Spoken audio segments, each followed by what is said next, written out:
Bonjour à tous, je suis chercheur au CNRS, archéologue et historienne.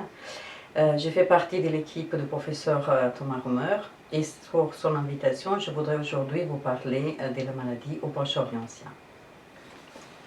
En ces temps de confinement, je me suis posé la question de comment faisaient les gens à faire face aux maladies qui pouvaient frapper un individu ou toute une collectivité. La médecine mésopotamienne est un ensemble de pratiques disparates et inégales pour tenter de soulager les souffrances plus que guérir.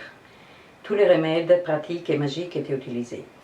Incantations, consultations d'oracles, potions, baumes, fumigation, cataplasme et onguents.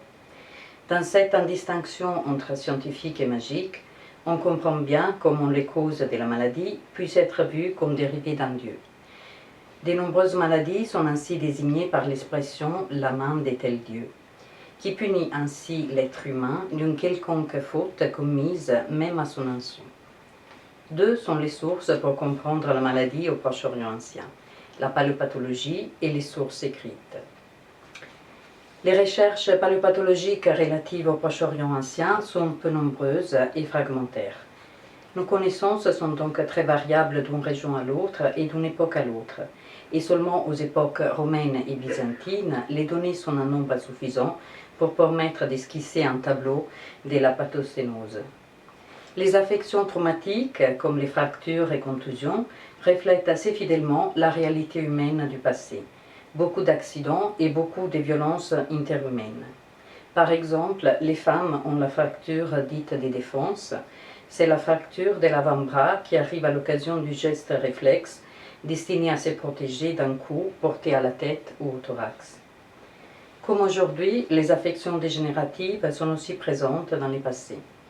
Et parmi elles, l'arthrose, qui dans les formes graves bloque la motricité, est largement attestée au Proche-Orient ancien et affecte toutes les classes sociales. Dans la nécropole royale des Nimroud, elle était présente dans tous les squelettes. Les affections infectieuses sont diffuses, même si dans la majeure partie des cas, les individus meurent avant que l'infection devienne chronique et laissent donc des traces sur les squelettes.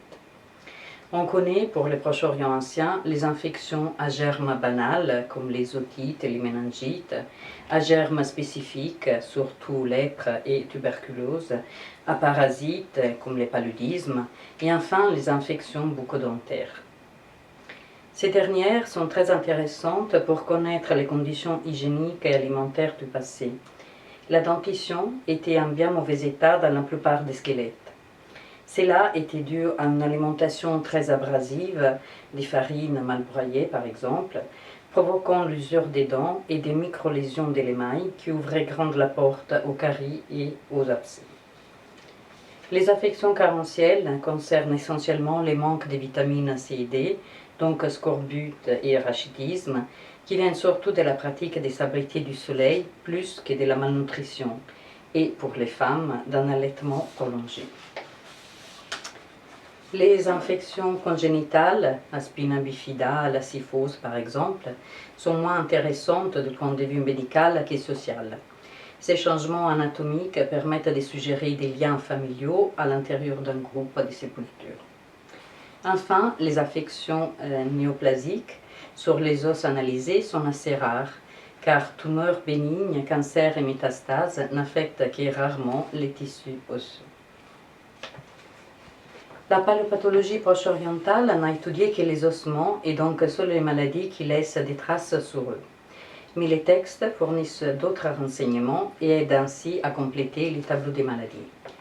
Les maladies de la peau sont appelées simum, de la racine acadienne qui signifie être rouge, signe de l'altération de la couleur normale de la peau. Comme aujourd'hui, même dans le passé, elles étaient très fréquentes. Boutons éruptifs, eczéma, plaies qui suppurent, pustules, impétigo, même hématomes. Les solutions sont diverses. Parfois, il faut appliquer un pansement, parfois on incise la plaie au couteau, parfois on applique un onguent.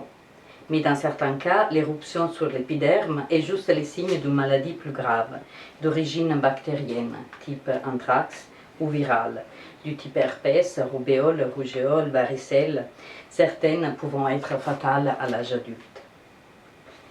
Il y avait aussi des maladies concernant les pieds, parfois blessés par une morsure des scorpions, parfois atteintes par ce qui semble être une crise sciatique. Les textes citent aussi des maladies liées aux yeux, conjonctivite, orgelée, infection, saignement, à la tête, à la sexualité, au cycle hormonal féminin, des saignements, des fièvres. Et bien que rares, ne manquent pas les descriptions des symptômes qui suggèrent l'identification avec des crises d'épilepsie et d'autres cas aussi avec des crises cardiaques. Peu de documents, en revanche, concernent les épidémies. À part des références laconiques dans des textes historiques et dans les rapports astronomiques, ce sont les lettres, surtout celles de la ville de Marie, qui nous renseignent sur les cas d'épidémie. Des foyers très propices à l'éclosion des épidémies étaient les armées et les harems en raison des conditions de vie, promiscuité, type de nourriture, conditions hygiéniques. Pour indiquer une épidémie, les Mésopotamiens n'utilisaient que des mesures d'éloignement. Il n'y avait pas d'autre remède, même religieux. La fin de l'épidémie comportait des présages pour déterminer les moments opportuns pour enterrer les morts et des purifications des lieux contaminés par la présence d'un malade ou bien de toute la ville. Alors, les données à notre disposition sur les maladies anciennes, même assez fragmentaires, montrent qu'un bon nombre des maladies dont nous souffrons aujourd'hui trouvent des exemples dans l'Antiquité. Mais la médecine mésopotamienne ne pouvait pas agir réellement sur la santé. Les connaissances des organes intérieurs sont variables. La pratique de la chirurgie était exceptionnelle et ses résultats plus négatifs que positifs. Les souffrances physiques, qui aujourd'hui sont reconnues comme dangereuses à l'organisme malade, ne pouvaient pas être soulagées, surtout pour une longue période. Il reste l'impression donc d'une vie sujette à tous les accidents et maladies, et d'une souffrance physique intense qui devait s'accompagner aussi d'une souffrance psychologique. Mais au contraire de la société contemporaine, dans le passé, la mort était omniprésente. La moyenne de vie était très basse, vraisemblablement une trentaine d'années pour la majeure partie des êtres humains, et la vieillesse exceptionnelle.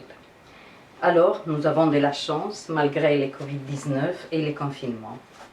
D'ailleurs, selon les mots d'un médecin de la ville de Marie vers 1800 avant Jésus-Christ, selon la traduction du professeur honoraire Jean-Marie Durand, si ces 2 jours où, pendant le plus fort de la maladie, tu ne dois absolument pas bouger, tu ne sors pas de chez toi, les dieux t'épargnera et tu resteras en vie. Portez-vous bien. Merci.